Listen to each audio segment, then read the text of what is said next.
আসসালামু আলাইকুম। বাংলাদেশ একটি নদীমাতৃক দেশ।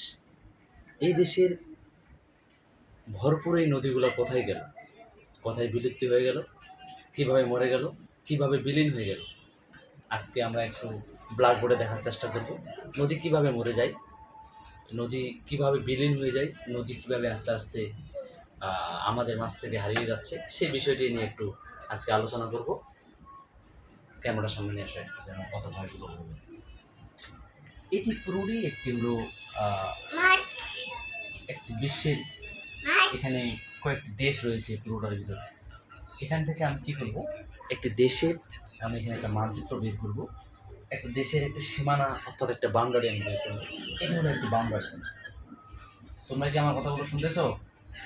এই হলো একটি বাউন্ডারি, এই হলো একটি বাউন্ডারি বানালাম আমি। এটা একটি দেশের বাউন্ডারি। এখানে আমি ব্ল্যাকবোর্ডটাকে দুই ভাগে ভাগ করলাম। এখানে আমি দুইটা দেশে, এখানে হলো বাংলাদেশ, এটা হলো ভারত। মানে হচ্ছে এই যে ভারত এবং বাংলাদেশ, ভারতের তারা বিভিন্ন পয়েন্টে পয়েন্টে যে বাঁধ দিয়ে রাখছে, সেই বাঁধটি দিয়ে এবার আমাদের 24-এর যে বন্যা হয়েছে সেটা হলো যে আপনার ডম্বুর বাঁধ, অর্থাৎ ডম্বুর বাঁধ খুলে দেওয়াতে এই বন্যাটি হয়েছে। এখন এটি ভারতের সীমানা এবং এটি একটি বর্ডার, এটি হলো বাংলাদেশের সীমানা। এটি একটি নদী, এটি হলো নদী। নদী সে জলস্রোত সবসময়, একটি নদীতে জলস্রোত সবসময় থাকে। একটি নদীর বিভিন্ন শাখা প্রশাখা রয়েছে, এই শাখা প্রশাখা রয়েছে এবং এই শাখা প্রশাখাগুলোই কিন্তু বিভিন্ন বাংলাদেশের বিভিন্ন জায়গায় এটি প্রবাহিত রয়েছে।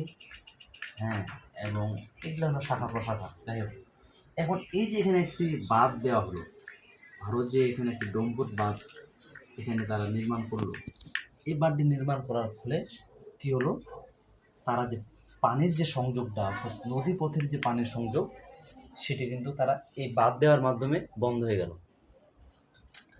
এখন বাংলাদেশে এখন যেহেতু বর্ষাকাল চলতেছে, আমাদের কিন্তু এই যে নদীর শাখা প্রশাখাগুলো রয়েছে, এগুলো কিন্তু আমাদের মোটামুটি মোটামুটি মোটামুটি পানি আছে, খুব একটি স্রোত নেই, কিন্তু মোটামুটি একটা পানি আছে।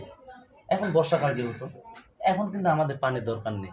ওরা কী করলো, এই এখন বাঁধ ওপেন করে দিল, অর্থাৎ শাটার যখন ওরা তুলে ফেললো, এবার ডাইরেক্ট হয়ে গেল, আমাদের এদিকে বন্যা হয়ে গেল। এখন কেন বন্যাটা হলো? বন্যাটা হওয়ার কারণ হলো এইখানে যে, আসুন আমরা এবার আসি, বন্যাটা হওয়ার কারণটা কি, কী কারণে বন্যাটা হলো? এই যে এখানে ওরা বার্তা দিচ্ছে, দিনের পর দিন বছরের পর বছর যখন এখানে পানিটা আটকানো হলো, আমার এদিকে কিন্তু স্রোত এবং বিভিন্ন শাখা প্রশাখা যে নদীগুলো প্রবাহিত ছিল, এগুলো কিন্তু কমে গেছে। একটি নদীর যদি মেইন লাইন লেন্থ স্রোত যখন থাকবে না, তখন এই নদীটি ভাটা জাগবে এবং এটি চরে পরিণত হয়ে যাবে। চরে পরিণত হয়ে গেলে সেখানে বিভিন্ন গাছগাছালি জন্মাবে, জঙ্গলে পরিণত হয়ে যাবে এবং বিভিন্ন বাংলাদেশের 300-র উপরে নদী মরে গেছে। কী কারণে মরে গেছে? এই যে একমাত্র এখানে যে বাড়তি দেওয়া হয়েছে, বাড়তি দেওয়ার ফলে এটা স্রোত কিন্তু টোটালি বন্ধ করে দেওয়া হয়েছে। সম্ভাবনাতে যখন এই জিনিসটা বন্ধ করে দেওয়া হয়েছে, স্রোত বন্ধ করে দেওয়া হয়েছে, তখন চরে পরিণত হয়ে গেছে এগুলো। এখন চরে পরিণত হয়ে গেছে এগুলো, কিন্তু আস্তে আস্তে শুরু হয়ে গেছে নদীপথ। নদীপথ কিন্তু আর আগের মতো প্রশস্ত নাই। প্রশস্ত না হওয়ার কারণে এই নদীপথ কিন্তু পুরোপুরি চিকন হয়ে গেছে। এখন নদীপথ যেহেতু চিকন হয়ে গেছে, আমাদের নদীপথ যখন চিকন হয়ে গেছে, হঠাৎ করে যখন আমরা বাঁধটা ছেড়ে দেব, ইন্ডিয়া যখন বাংলাদেশে বাঁধটি ছেড়ে দিবে, তখন কিন্তু আমার যে পানিটার যে আউটপুট যাওয়ার কথা, এটি কিন্তু প্রপারলি আউটপুট যাইতে পারবে না। কারণ কি? কারণ এই যে দীর্ঘদিন ধরে এই নদীগুলো প্রবাহিত না হওয়ার কারণে এগুলো কিন্তু চর হয়ে গেছে, গাছগাছালি হয়ে গেছে। সুতরাং এখানে কিন্তু পানির আউটপুটটা ঠিকমতো যাইতে পারতেছে না। এগুলো যদি সবসময় নিয়মিতভাবেই যদি পানি প্রবাহিত থাকতো, তাহলে বন্যা হওয়ার কোনো আশঙ্কা নেই। একটি ড্রেনে যদি সবসময় পানি যায়, ওই ড্রেনে কখনোই সমস্যা হয় না। অর্থাৎ একটি নদীতে যখন সবসময় স্রোত প্রবাহিত থাকবে, সেটা স্বাভাবিক পর্যায়ে নদীটা চলবে, সেখানে চর বা চিকন হওয়ার কোনো সুযোগ নেই।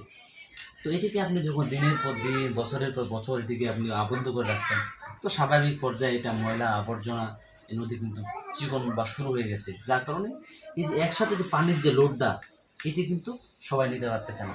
মানে নদীর অর্ধেক পরিপূর্ণ হয়ে গেছে, এই জন্য অতিরিক্ত চাপ বা প্রেশারের কারণে নদী তার গতিপথ হারিয়ে ফেলেছে, যার কারণে পানি বিভিন্ন শহরে আনাচে কানাচে রাস্তায় উঠেছে। এখন মেন উদ্দেশ্য হলো এই বাঁধগুলো, আন্তর্জাতিক পর্যায়ে যে বাঁধগুলো রয়েছে এই বাঁধের বন্যার প্রধান কারণটাই হলো এই বাঁধগুলো নির্মাণ করে দেওয়া, এবং পাশের যে রাষ্ট্র আছে এই রাষ্ট্রের বছরের পর বছর পানি তাদেরকে বঞ্চিত রাখার কারণে এখানে পানির লবণাক্ত বেড়ে যায়, জমির আর্দ্রতা কমে যায়, এবং এখানে যে ফসল হয় ফসলেরও কিন্তু আর্দ্রতা কমে যায়, এবং গরম যে টেম্পারেচার রয়েছে এই দেশে কিন্তু টেম্পারেচারটা বেড়ে যাবে, কারণ নদী যেখানে প্রবাহিত থাকে না সেখানে আস্তে আস্তে টেম্পারেচার বাড়ে। তো এই হলো মূল উদ্দেশ্য যে আসলে আমাদের দেশে এত নদী তারপরও কেন বন্যা হচ্ছে।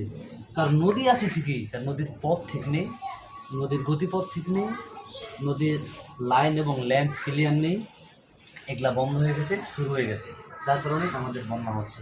আমার বাড়ির পাশে সেরকম একটা নদী আছে যে নদীতে মানুষ অনেক ভুট্টা চাষ করে।